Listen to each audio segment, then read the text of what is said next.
It's you, it's me. This is YDT. I'm Nathan, and you're you. I'm glad to meet you here.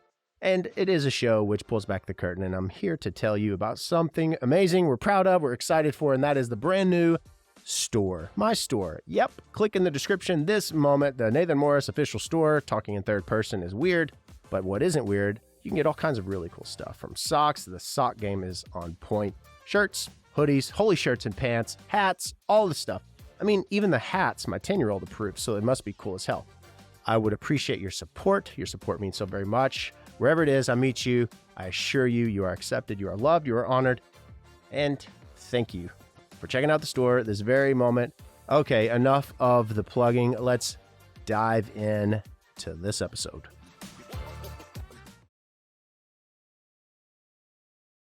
It's YDT, episode 191. Build I Triangle Show, which pulls back the curtain and takes down these walls brick by brick and exposes the true hearts of those caring for those you love most. And it's great to step up and say, I'm going to do something great, or acknowledging the fact that something needs to be done, change needs to be made, moves need to be made, something along the lines of there's something great about acknowledging. Yes, it's even greater, however, when action is taken, as sometimes, oftentimes, words alone are not enough. It's important to show up. And not just with your words, it's important to show up with your actions.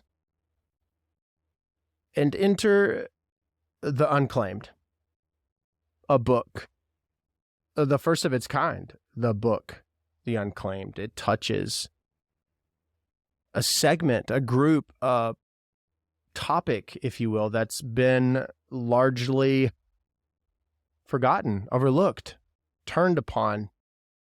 It's not necessarily an intentional thing. It's not out of hate or disrespect, but it's lack of education, lack of a number of things. And it took two people, Pamela and Stefan, authors of The Unclaimed. It took them a number of years and works and research to really shed light upon and pull back this curtain, the curtain that I talk about, I try and have tried to do on my side and the topics in which I've touched.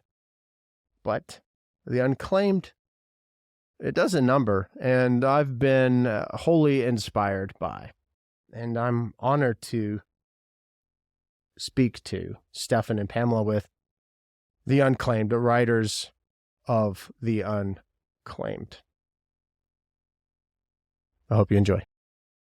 When we asked folks who were the legal next of kin why, what had happened, we heard a lot of tales of estrangement, of withered ties.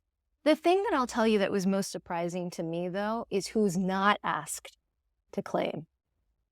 And that is that when it comes down to who's being asked to take on the disposition, it's going to be what the law decides is a legal next of kin. It doesn't look at the quality of the relationship. And we found a lot of people, and we write about some of them in the book, who have really close connections. You know, we write in detail in the book about a woman who was deeply invested in her church community, had a rich support system, but at the point that she died, the church community was rendered legally irrelevant. They wanted to claim her, but they didn't. And so the story that I told at the beginning is that's why it's so exceptional, so rare. They went to court, and there's a number of reasons why that was the case. A lot of it had to do with religious beliefs and really wanting to avoid cremation for that body. But it turns out that's just exceptionally rare. And I think a lot of Americans, at least when I'm talking to folks, this is one of the things that really resonates. Like, oh, well, I just didn't think a really good friend, couldn't claim you. And so when we think about the ways we live our lives, right, who we're spending our time with, that's not always the people who are legally connected to us. Right. And Stefan, whenever Pamela brings this story and talks about sister, and so The Unclaimed in LA, I would presume that is their form of disposition. Is that correct? That's correct. And what did you learn and realize with this whole dynamic of, well, this individual is unclaimed, this family member may have not wanted to claim them, or another circumstance? What did you see from a faith-based or belief aspect with the cremation versus traditional burial? So it works on two different ways. So the county is going to give you a standardized cremation. So they wait a number of days, give the family a chance to claim. If they don't claim, the bodies will be cremated, and they will be stored in boxes. About 6,000, because they keep these boxes for 3 years. So there's every year about 1,500 to 2,000. So you have to imagine a place with tons and tons of little brown boxes of cremains, while next to another 8 layers high. And each one of those is a human being, right? Like Yes. that is a person that Yes. is now in a box. It sits there on a shelf. Yeah. Exactly. And so then these boxes stay there for 3 years. Families have 3 years the chance to bring to retrieve those boxes, or to retrieve the cremains and organize their own funeral.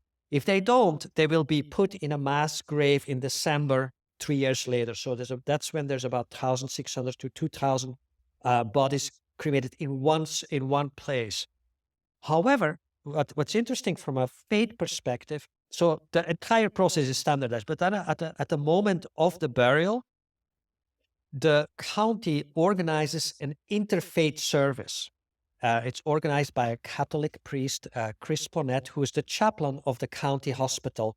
And he invites other faith leaders, and they provide religiously relevant and appropriate send-off to these people. And it's actually a very moving and touching experience, but it might not correspond at all with what an individual wanted. So it's still, even though it's interfaith, it is standardized. So one of the other people we talk about in the book had very specific ideas of how he wanted to be buried, but he never articulated them or wrote them down or acted on them. And so he gets the generic burial. I mean, he gets a generic funeral that is not corresponding to what we know by doing our research he wanted to have done in his life.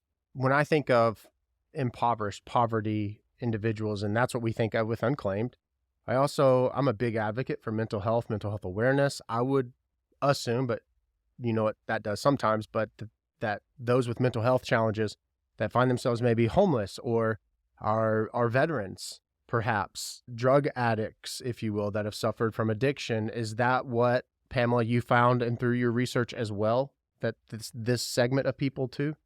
So what you're asking is a very, a common question that we get. A lot of people would think, and, going into the book, you might have this assumption, well, okay, so the unclaimed are the homeless deaths, the people who die on the streets, right? The people who had mental health struggles. And certainly we find people with those struggles in the registers of people going unclaimed in LA.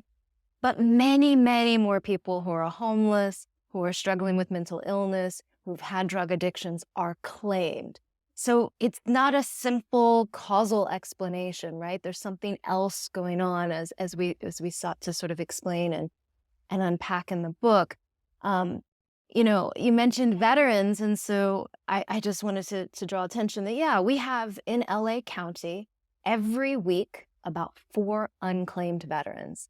And often these are veterans who have struggled in some way, especially if we think about what happened after Vietnam and the struggles that a lot of veterans faced in mental health struggles, PTSD. And so what's unique about Los Angeles, and this is part of a growing movement that we find across the country, but it's, we write about Los Angeles and what they do, is that every Wednesday, the coroner of LA transports by van those 4 bodies to Riverside National Cemetery, which is the closest national cemetery still holding full military funerals. And there's a group of veterans and their supporters who come out and play the role of surrogate family. And they actually say this as they bestow honors on these unclaimed veterans. And they recognize in the ceremonies, and there's, a little eulogy every week, and they recognize that there are a lot of veterans who are struggling with mental health issues, with drug and addictions. But what they say, and I love this, is it doesn't matter what happened in life. at the moment of burial, they deserve full honors. They deserve dignity in death. And so that's what motivates these 50 or so people to show up every Wednesday, like clockwork, at that military cemetery to provide those honors. So I like that as a kind of counter, right, to the sadder story. There's this really great light that is the people who are stepping up to do something for the unclaimed. And we write about them at great detail in the book. You touch on, and I say this all the time, I don't care if you have much, I don't care if you have little, you are worthy to be loved in life and loved and celebrated in death. And I really genuinely believe that. And in death, and unfortunately, to celebrate, there is this aspect of cost. Things have costs, such as operating of a crematory. Stefan, do you, in the research that you and Pamela have done, I know that you did all this research for Unclaimed. Did you speak with or talk to the coroner's office in the way in which they cooperate, maybe perhaps with a funeral professional or the profession in and of itself, to pay tribute to these unclaimed loved ones? I think this might be different from the situation you described in Kentucky, where the county sort of goes from funeral to funeral home and sort of spreads the burden around. What we found in LA was sort of more the opposite situation, where if a funeral home was left with remains, even bodies or cremains that were not picked up, they would transfer them to the county. And so basically the government took off some of the burdens of dealing with these left behind bodies from families, in funeral homes. And the way that the medical examiner described itself to us was that they are the funeral home of last resort. So when nothing else pans out, they're going to have to step in. And so the way that we see it is that and that we describe in the book, is that the funeral home industry depends on the county to sort of to lighten that burden, which is different from the way you described it at the beginning, the way that it works in Kentucky, where the county depends on the funeral home. So here in LA, it seems to be more the other way around. Do you see ever, with unclaimed loved ones, perhaps a lack of education? And what I mean by that is the families. I've had families, people on TikTok, social media across the world would ask questions like, I didn't know that funerals cost money. I didn't know that I had an option. And so you have the byproduct would be someone, oddly enough, who could maybe perhaps fall through the cracks and be unclaimed. Have you seen any of that, Pamela, by chance? Yeah, so we have one story that immediately comes to mind of a woman who I knocked on the door, and her brother had been cremated by the county. And I asked, hey, what happened? Why did your brother go unclaimed? And she said, well, you know what? All of us siblings have taken care of our pre-needs, and he didn't. So I knew that if I left him, the county would cremate him, and then I could go back later and reclaim his ashes for a pretty low fee. And so to her, she used the county really strategically as a low-cost crematorium, right? And so she did go and get her brother's ashes. She showed them to me, so I can confirm she had them. And yeah, I mean, that's an instance where somebody just sort of said, I mean, this is a very American thing, right? Everyone's responsible for their own burial, taking care of it while they're still alive. So that's one example that kind of comes to mind immediately for me. I think a lack of education is an issue because many people are not really thinking about it, and that's why the organizing a funeral is often an unexpected event.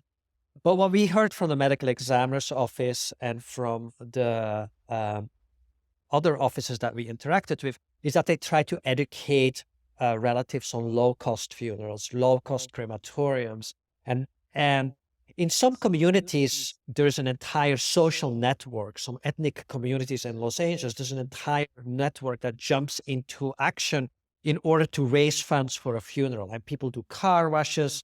They may,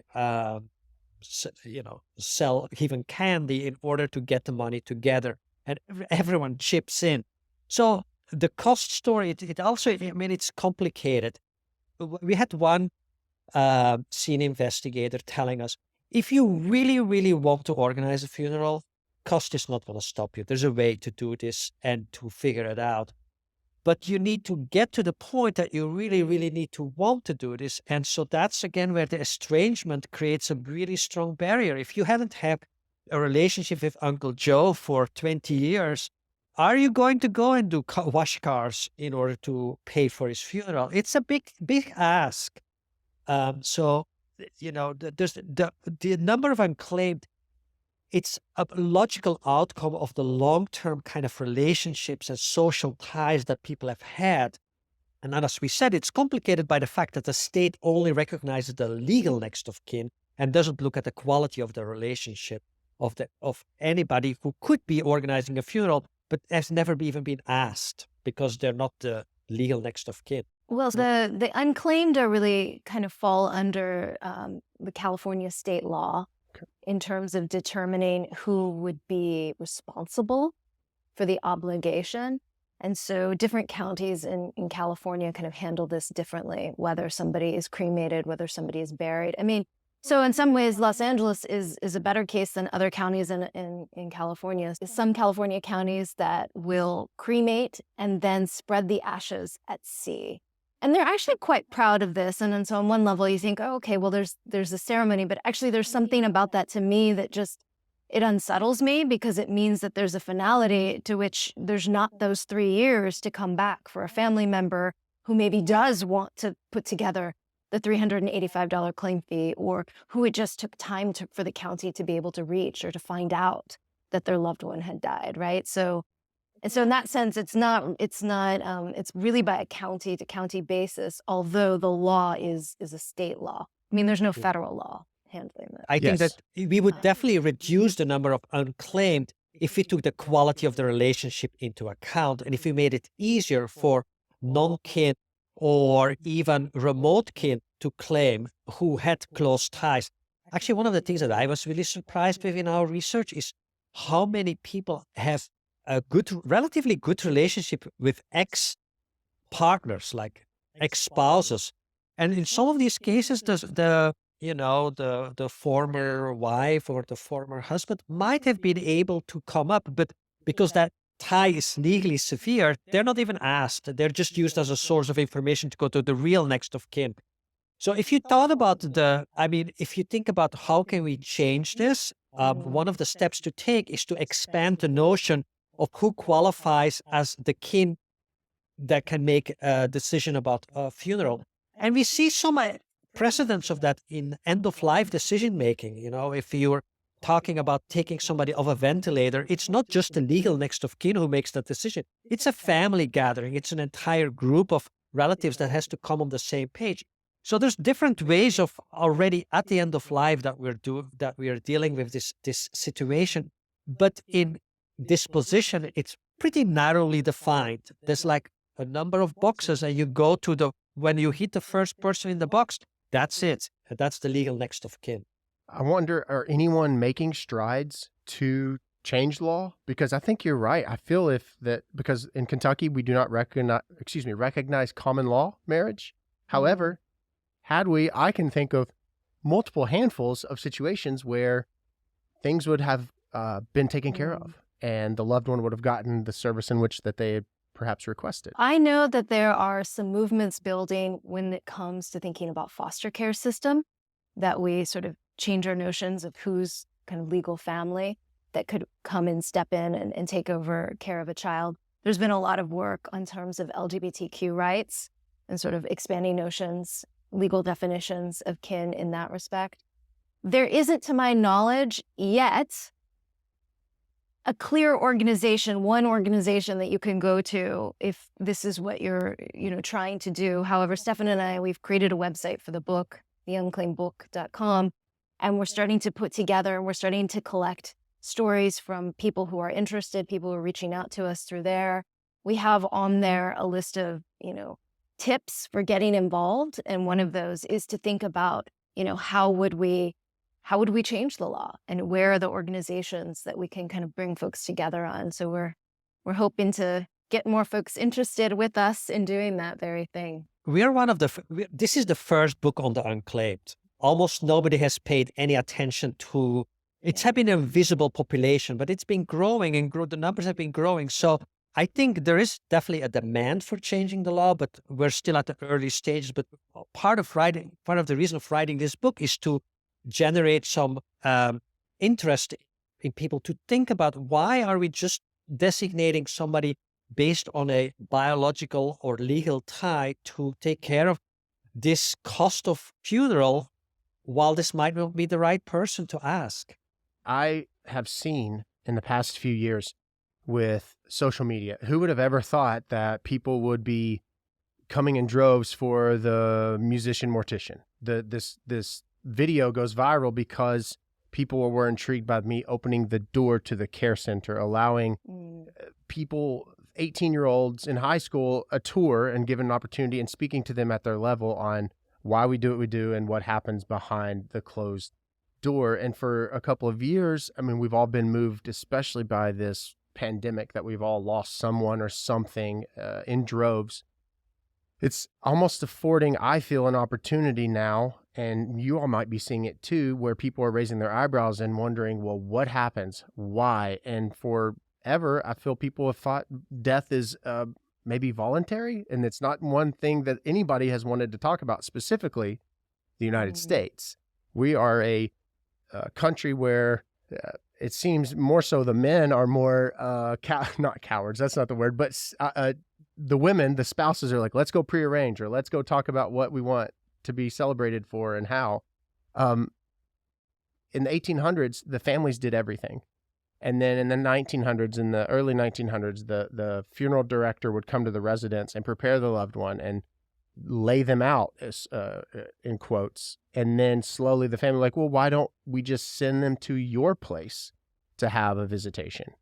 It's almost like the profession has taken this celebration obligation away from the family. And maybe that's what we're seeing even in the aspect of unclaimed loved ones. It's maybe voluntary at this point. Maybe we don't have to take care of our own people, even our own family. Would you all agree with that? If people are thinking that, and we've definitely had some folks say, oh, well, what does it matter?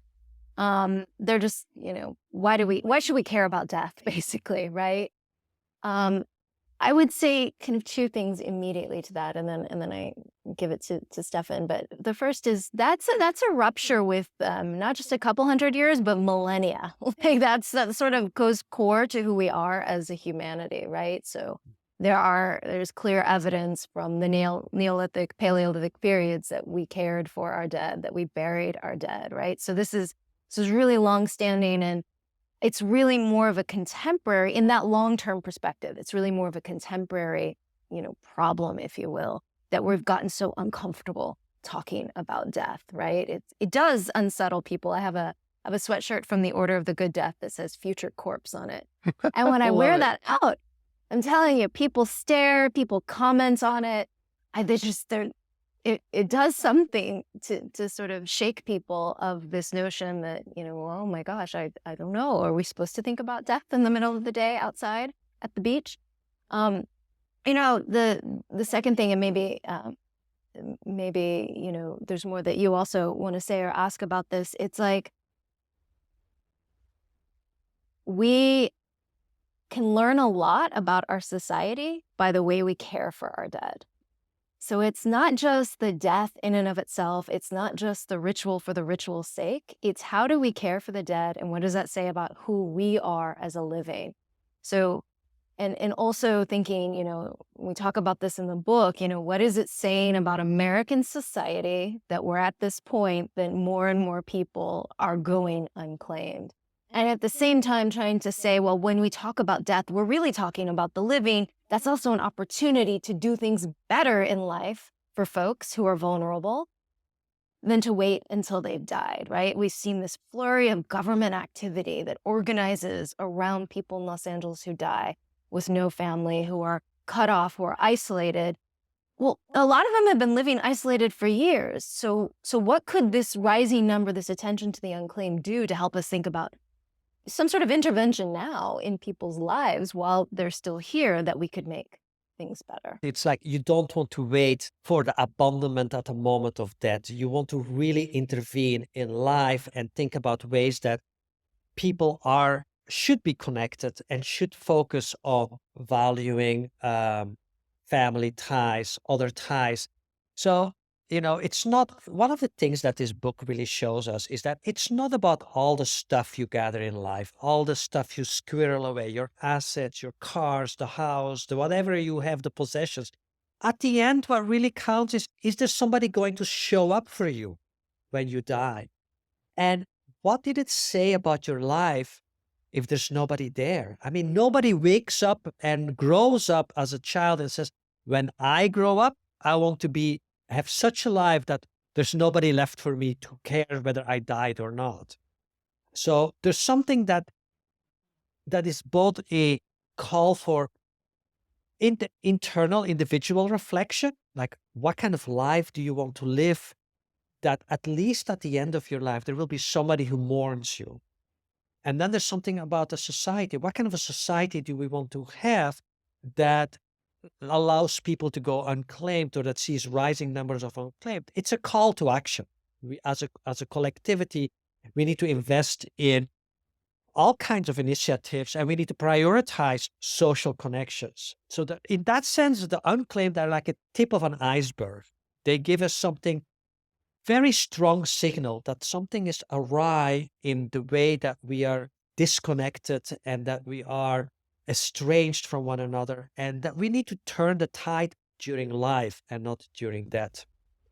I believe that we will absolutely be remembered for something. We do leave a mark on life. We do. And in times, we've chiseled away at our self-worth. Maybe society's done it. Maybe we've done it to other people and we've done it to ourselves. Whenever you all were writing The Unclaimed and doing all this research, and I want to ask here in a moment about maybe some personal experiences too, but Pamela, what is one thing that really stands out to you that you feel just totally created a massive shift in the way you think or feel, something that inspired you, moved you during this project?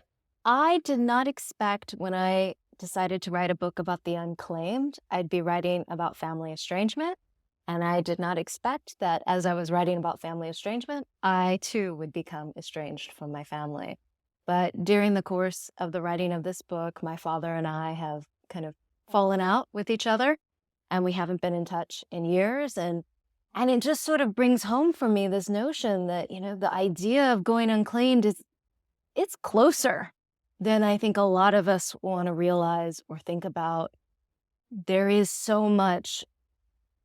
so many risk factors that cross across, that kind of cut across American society that for me, I would love for people to read this book and just see, maybe see themselves, maybe help them understand they're not alone if they're like me and they've struggled with family relationships, and at the same time kind of think, like, going back to what Stefan said earlier, what can be a way out of this?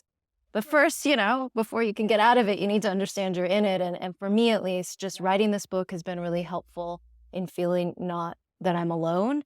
And then in talking to people about the book and talking about my family experience, I know that this has been an opportunity for others to also share. And so knowing that people are hungry to have conversations, deep conversations about some things that are maybe on the surface, very difficult, but the deeper we get, the more it helps us. I want to ask, do you feel that this has been almost a sense of maybe some therapy for you as well? Some healing in a very odd, profound way?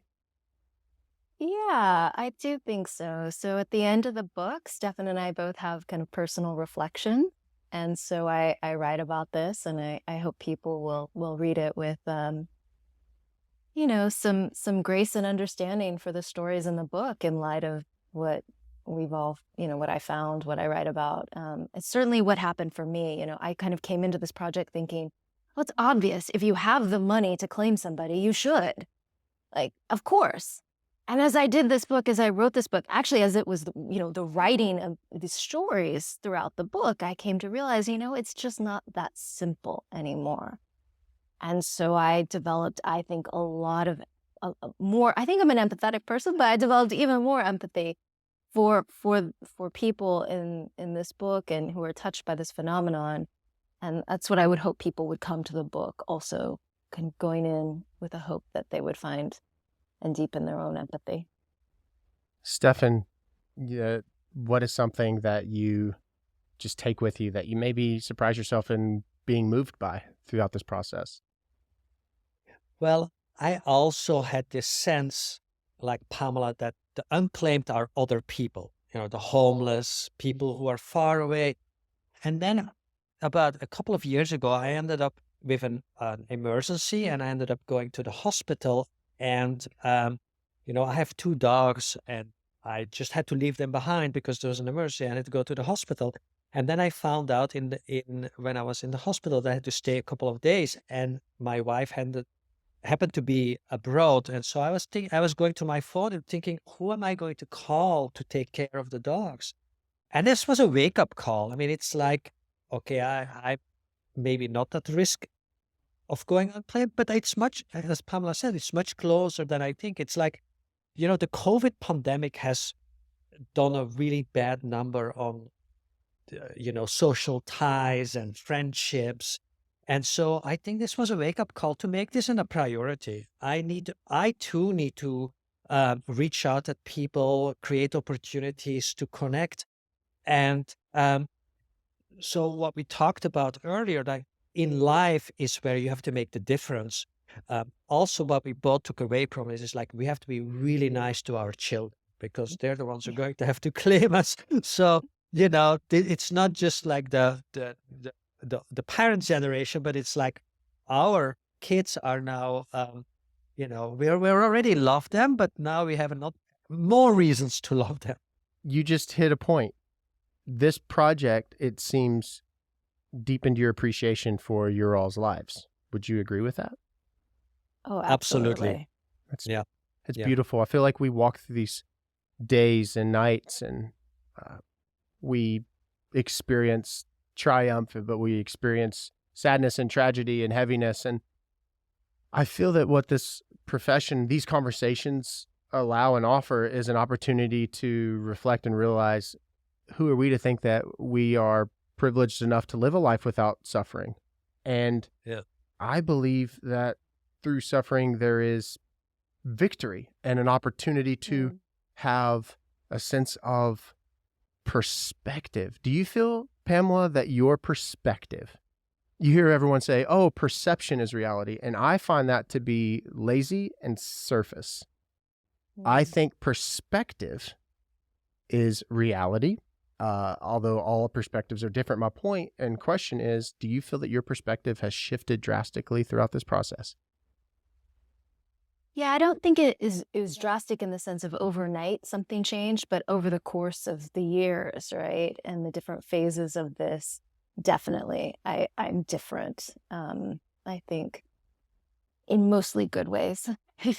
I think we tried to bring that to the book. It sounds sort of trite, right? Like life is short, make it matter. But that's certainly, there's a reason why people say this, year after year after year. And so you come to this book, and I think through the course of the writing, we really wanted to convey the importance of community, the importance of showing up for strangers. I mean, if you want to ask me, that's where I think I've changed the most. It's on the family front, the personal front, but it's also just trying to be a better member of the community. Coming at folks who are struggling with a lot more empathy and forgiveness and grace. I saw the people. I was so touched by the people who volunteer their time and in some cases devote their entire lives, their careers, to burying strangers. And we tell the story of a woman in the book who dedicates her life, gives up a lot of her real estate practice to be able to organize funerals for abandoned babies. Because she reads a story in the newspaper about an abandoned baby. It unsettles her. She calls up the San Diego coroner. Whatever happened? Well, nothing. The baby's still here. What do I do about it? And next thing you know, she's organizing funerals in this way. And I think to me, that has been so inspiring for me. It is time to walk the walk, right?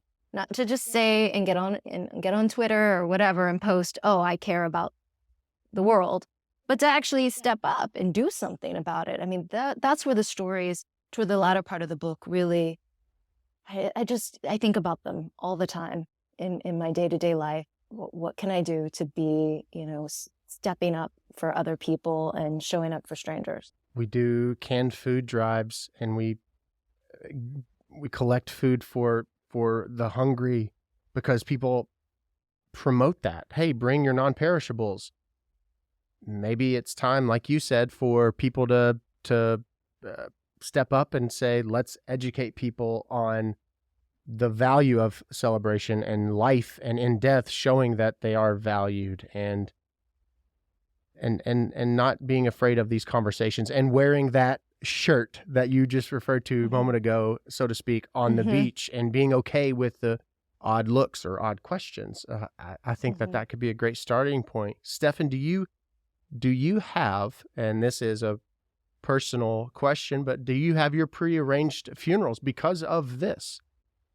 I have a will and advance directives, and I have made very clear what I would like to have done my body, but I haven't really paid for a prenate, but I've made all those other plans. And I think this is something that is indeed necessary. If you want to have a little bit of control of what happens to your body, you need to articulate that. You need to have conversations with your loved ones. And to think about this is like to think about it, giving them a gift. So they don't have to figure it out yourself. You're helping them to what to do afterwards. So if you think about it as a gift, it's like something you do for the people who are going to be left behind. And based on what we have seen in this research, I think our bias is towards turning this into a celebration of life, and not, try to do this in super private, but really bringing people together and sharing the grief, because that really, it's again another gift that you give to the people left behind, but then beyond your family to the wider community. So that's what came out of this project, is like really appreciating the value of turning this moment of potentially bringing people together at a funeral into something that's meaningful for those left behind. In pre-planning, when you prearrange, you actually make 106 of the decisions long in advance, because at the loved one's death, if not prearranged, there's 131 plus that have to be decided. But 106 can be decided prior to the death of a loved one. It is an invaluable gift, and people think, oh, that's weird. But we plan for vacations for years. I mean, we're on Travelocity or whatever website, and we're comparing, and it's odd that we don't do the same. It's very, very unique and interesting. Pamela, I am curious, your first experience at a funeral home. Do you remember that? Can you recall back? I mean, I grew up in a Baptist family. I feel like it was at the church, but yeah, I mean, I distinctly remember my grandfather and seeing his body and thinking, that sort of, there's that closure. I mean, closure is such a weird word, but that moment where you're like, oh, this is real. And it's like the person, but it's not the person anymore.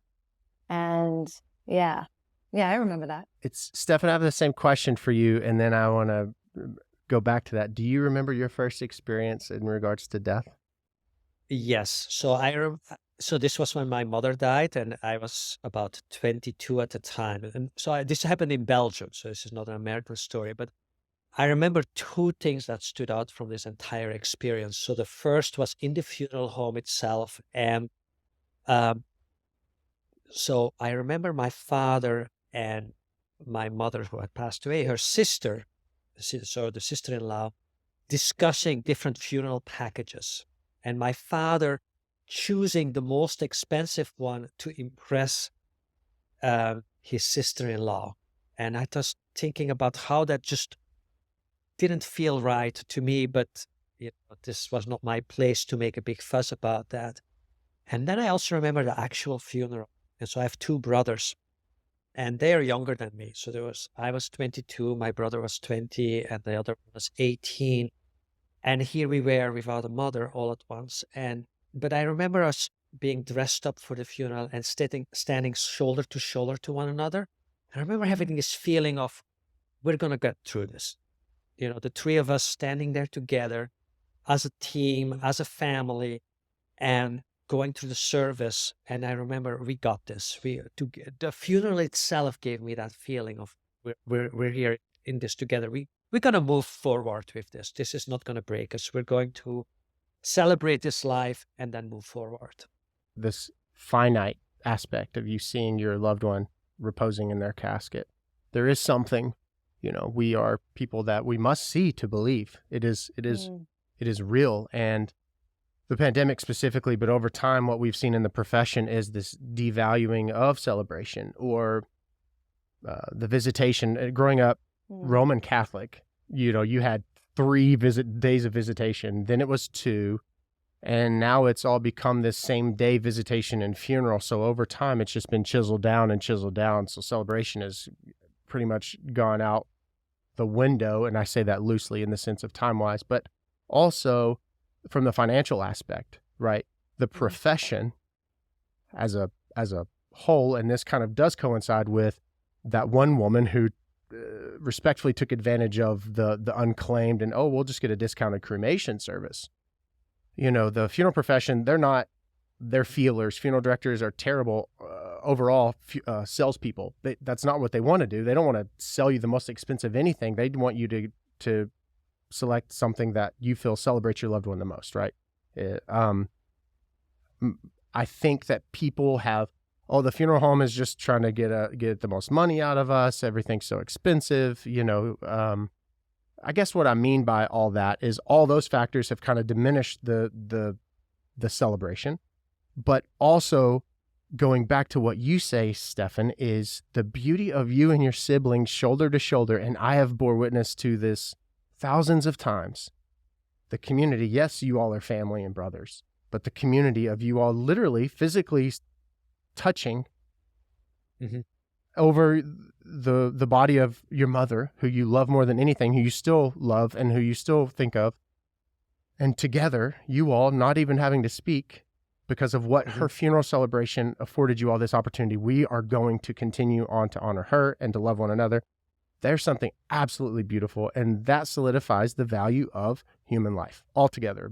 Big full circle. That is why what you all have spent such a long time on in this book, The Unclaimed, you're exposing and opening our eyes to humanity from multiple levels. I mean, the man that drives every Wednesday, veterans, for 50 people to show up. I think this is actually also why organizing a service for the Unclaimed is so incredibly powerful, because you have strangers coming together, burying strangers. And you have nothing in common. You don't know anything about these people who are being buried. You don't know anything about the people surrounding you, but you share this moment of bringing dignity and humanity to people just because they are humans. That's the only thing that's there. And I think that makes it so extraordinarily important to recognize and bring dignity to the death of people who are unclaimed. Even if their family is no longer interested in organizing a funeral, we as a community can come together and stand around the graveside and celebrate their lives. What is your hope, Stefan? Pamela touched on this. What is your ultimate hope with The Unclaimed when people read it? What's your hope? My hope is that people think about their own lives and take stock of it and decide, this is where I want to go. These are the connections that are going to matter, because the question that the Unclaimed posed to each one of us is like, who's going to be there for you when you pass away? Who's going to mourn you? So I think that's on a personal level. And then on a collective level is like, who are we going to be as a society? Who is going to be there for the people who are inevitably going unclaimed? And what can we do in their lives so that that we have fewer unclaimed? What kind of coming together, what kind of social programs can we support in order to make unclaimed the rare exception rather than what it's becoming now, more and more common? Pamela, I believe that death makes us bitter or it makes us better, but it also has this opportunity to show that human beings, we hear a lot of bad about people, but we're actually really decent. And you've seen that through your all's research. And I want to know, when the book closes on your life, Pamela, what do you want to be remembered for? The Unclaimed, the book, no. That's amazing. I would like to be known as a writer, but I think more generally, it's back to what Stefan said. It's about the relationships that, I had. Did I make a positive impact on my daughter's life, on friends' lives, on, students? I'm a teacher, and so I think of my impact there, and I want to know that, I'm putting more good into the world than bad. I'm not a perfect person, and I have my flaws for sure. But overall, I'm trying. Yeah. Stefan, what do you wish to be remembered for? I want to also be remembered for the mentoring I did of students, how I made a difference in their life, how I make a difference and had been a good father, good partner in relationships. One of the things that we really got out of this book is like, we're so misguided by trying to pursue all these riches. You cannot take them with you, but you live on in the memories of other people. Like, one of the things we say in the book is that you actually end up dying twice. You die once when you physically die, and then you die a second time when the last person remembers your name. And I think what distinguishes us on a fundamental level is, how long will it take before that remembrance is gone? And eventually it's inevitable that it probably will be gone. I mean, with very few exceptions, we remember the 8 billion people who lived before us, but some people already are forgotten before they even physically die. And so that's what we want to avoid. You want to live on in the memories of others in a positive way. You saying that when we stop talking about someone, I make it a point, and this might seem very odd to some people, but if you have never walked the grounds of a cemetery, the driveways, like, especially if you want to get a good workout, like if you want to work your legs and get your core going, you go up and down the hills and so forth. But the beauty of that space, because it's has this sense of holiness about it, but you find yourself just gazing and seeing the names of the loved ones on these monuments and the lives that you start thinking about, the lives that they lived and the people who do love them. Maybe the people that forgot them, but in that moment, a total stranger, Nathan, acknowledged their existence. And that's something I try to make a point to do very frequently. And that's something that I hope that if I can, help in that regard, that's what I try to do as well. But it does, you all talking about this book, The Unclaimed, and all of the different ways to stand up and to stop saying, hey, we need to do something, but not doing anything. It makes me want to do more as well. And I appreciate that. And for people who wish to read this book, the unclaimedbook.com, they're able to give their own personal experiences, right, to share that at the website. This is a very serious, more so serious topic and conversation. And so a lot of what we've discussed is more on your seriousness, but I always wonder, you all, two brilliant individuals, when you're writing this over the course of, how long did it take you all to put this book together? 8 years altogether. 8 years. So Stefan first, so over the 8 years, you have to tell me a funny, humorous, like, I wrote this chapter while, is there a place in space where you would go and reflect and start to dive in? Or is there something funny that you have as a way to get going? The way I work is that I get very excited, start writing, and then get stuck. And it's super frustrating. It's super frustrating because I want the words on paper, but then I need to just let it percolate. I need to go on a bike ride, walk the dogs, and then at some point it will come true. And again, I get very excited, right. And then I get stuck again. So it's this up and down of excitement, and I need to have the right music. Pamela made me addicted to coffee, so now I need to have coffee too. Um, then I also need to I need to write in the morning. That's definitely part of the entire enterprise. That's your most productive time is in the morning. Yeah. That's mine as well. Yeah. If after any really serious decisions after noon, might as well just go out the window, right? Yeah. No, I actually mapped this. So I wrote down how I was feeling every half an hour over an entire day. And it was very obvious that I started very high and then I start to dip a little bit. And then after lunch, it goes really down and I have a little bit of a peak around 4 o'clock. But then by 6 o'clock, it's like, forget it. I can barely put two sentences together. That's amazing. I love it. I don't feel alone anymore.